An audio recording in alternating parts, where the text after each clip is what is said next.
తెలంగాణ రాష్ట్ర ప్రభుత్వం పేద ప్రజల కోసం ఏర్పాటు చేసినటువంటి ఇందిరమ్మ ఇళ్ల పథకంలో నిరుపేదలకు అందని న్యాయం. కొమరం భీం ఆసిఫాబాద్ జిల్లా కౌటాల మండలం తుమ్మిడిహెట్టి గ్రామానికి చెందిన నందిపేట శ్రీధర్ భార్య వనిత ఒక పేద గృహిణి. సాదా జీవితంలో అసాధ్యమైన పోరాటాలు చేస్తూ జీవన పథాన్ని ఎల్లలు దాటు నడిచింది. ఆమె జీవితంలోని ఒకే ఒక కోరిక మనకు ఇల్లు ఉంటే చాలు అనే ఆత్మగౌరవం. ఈ ఇల్లు అనే మాటను ఆమె దేవుడిలా చూస్తూ ఎన్నోసార్లు తలుపు తట్టిందో, ఎన్నిసార్లు అధికారుల చుట్టూ తిరిగిందో ఎవరూ లెక్కేయలేరు. ఆధార్ ఉంది, ఓటర్ ఐడి ఉంది, పేదరిక రేఖ కింద జీవిస్తోంది. ప్రజా పాలనలో నిబంధనలన్నీ పాటించి దరఖాస్తు చేసింది. అయినా ఆమెకు వచ్చిన సమాధానం మాత్రం కొండంత ఆశను నరికేసే పదంగా మారింది. మీ పేరు జాబితాలో లేదు. ఇది శాసనాన్ని నమ్మిన పౌరురాలికి అధికార యంత్రాంగం ఇచ్చిన శాపవాక్యం. ఎవరి అంగీకారంతో ఆమె పేరు తొలగించబడింది? గ్రామ స్థాయిలో, మండల స్థాయిలో ఏ ఆధారాలు లేకుండానే జాబితాలో మార్పులు ఎలా జరిగాయి? బాధితురాలి ఫైల్ ఎప్పుడు ఎవరి కింద ఉంది? ఎవరు ఆపేశారు? ఎంతమంది బాధ్యత గల అధికారుల చేతుల్లో ఆమెకు న్యాయం బందీ అయింది? ఈ ప్రశ్నలు ఒక వనితకు సంబంధించినవి కావు. ఇవి లక్షల మంది పేదల హృదయాల్లో ఉదయిస్తున్న నిష్ఠూర ప్రశ్నలు. ఒకవైపు ప్రభుత్వం సంక్షేమ పథకాలను గొప్పగా ప్రచారం చేస్తోంది. మరోవైపు అలాంటి పథకాలపై ప్రజలు నమ్మకాన్ని కోల్పోయేలా చేసేలా వ్యవహరిస్తున్న నిర్వాకం నిజంగా తీవ్ర దుర్వినియోగం కాక మానదు. ఇల్లు అనేది ఓ 4 గోడల నిర్మాణం కాదు. అది పేదల ఆత్మగౌరవానికి నిలువెత్తు గుర్తింపు. ఇల్లు ఉంటేనే మహిళలకు భద్రత ఉంది, పిల్లలకు భవిష్యత్తు ఉంది. కానీ అధికారుల నిర్లక్ష్యం, రాజకీయ దోపిడీ, ఫైళ్లలో నిశ్శబ్దంగా జరిగే కుట్రలే వనిత వంటి బాధితుల జీవితాలను నాశనం చేస్తున్నాయి. ప్రభుత్వం సమాధానం చెప్పాలి. వనిత పేరును జాబితా నుండి తొలగించిన వారు ఎవరు? మండల కమిటీ సమావేశం జరగకుండా ఎలా జాబితా మారింది? ప్రజా పాలనలో అర్హతలన్నీ ఉన్నా ఎందుకు పక్కన పెట్టారు? ఎవరి ఒత్తిడితో ఆమె న్యాయాన్ని బలిగొల్పించారు?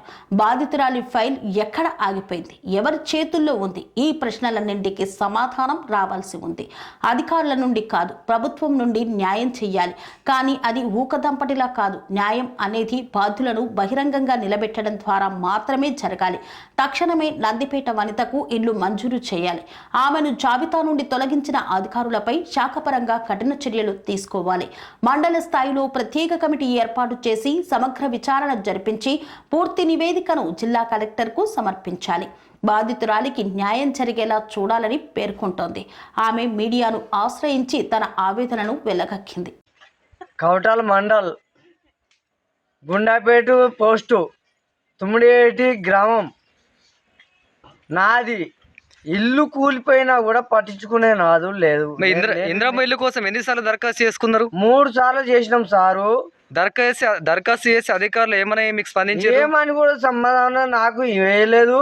ఎవరు వచ్చినా ఇస్తానుడే తప్ప ఇప్పుడు వచ్చిన ఇందిరమ్మ పథకాలు కూడా మన నిరుపేదలు కాకుండా డబ్బులు ఇచ్చి ఎవడైతే 50,000 ఇస్తాడో వాళ్ళకే ఇచ్చి మొత్తం వాళ్ళకి పంచుతారు తప్ప నిరుపేదలకు ఇచ్చిన మహానుభావుడే లేడయ్యా. మీ గ్రామ పంచాయతీలో నిరుపేదలకు వచ్చినా లేక ఉన్న వాళ్ళకి వచ్చినాయా? ఉన్న వాళ్ళకి వచ్చిల్లయ్యా. నిరుపేదలకు ఎవరు ఇచ్చిన మహానుభావుడు లేడు. ప్రజాపాలనలో మీరు దరఖాస్తు చేసుకున్నారా? చేసుకున్నామయ్యా. ప్రజాపాలన నుంచి చేసుకున్నాము.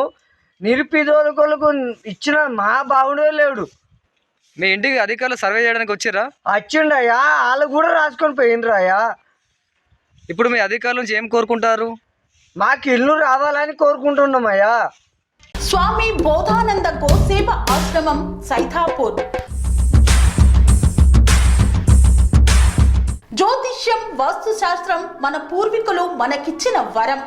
దుర్గాదేవి, కాలభైరవ ఉపాసనతో వాక్సిద్ధి పొందిన శ్రీ శ్రీ బోధానందగిరి స్వామివారు మీకు ఎలాంటి సమస్యలున్నా, వాటిలో ముఖ్యంగా ధన నష్టం, ఆరోగ్య నష్టం, భార్యాభర్తల మధ్య గొడవలు, ప్రేమించుకున్న వారు దూరం అవడం, ఎన్ని సంబంధాలు వచ్చినా పెళ్లి ముడి పడకపోవడం, రోడ్డు ప్రమాదాలు, అప్పుల బాధలు, వ్యవసాయంలో నష్టాలు, పెద్దల మాట పిల్లలు వినకపోవడం, ఆరోగ్య శాంతి, గృహశాంతి, మనశ్శాంతి లేకపోవడం, ఇలాంటి సమస్యలు ఉన్నట్లయితే ఒక్కసారి స్వామీజీని కలవండి. మీ సమస్యలకు తగిన పరిష్కారాన్ని పొందండి. అంతేకాక అన్ని రకాల వ్యాధులకు గోపంచగవ్య మరియు మూలికా వైద్యం చేయబడును. నమ్మకంతో రండి, ఆయురారోగ్యాలతో వర్ధిల్లండి. మా అడ్రస్ స్వామి బోధానంద గోసేవ ఆశ్రమం, సైతాపూర్, వీరభద్రస్వామి గుడి దగ్గర యాదగిరి గుట్ట. సంప్రదించవలసిన నెంబర్ 9849213754 మరియు 9618034138.